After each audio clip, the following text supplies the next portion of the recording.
Jsou to jenom slova. Na nový rok zasvítání můžete číst knížku znova.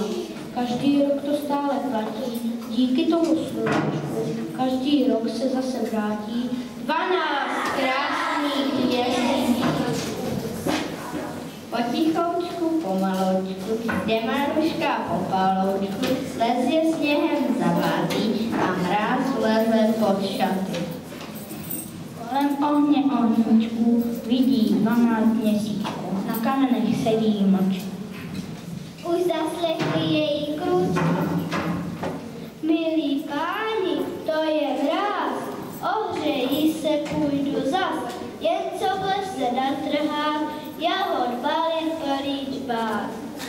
Vyjet na pokleto, proč nepočkáš na leto?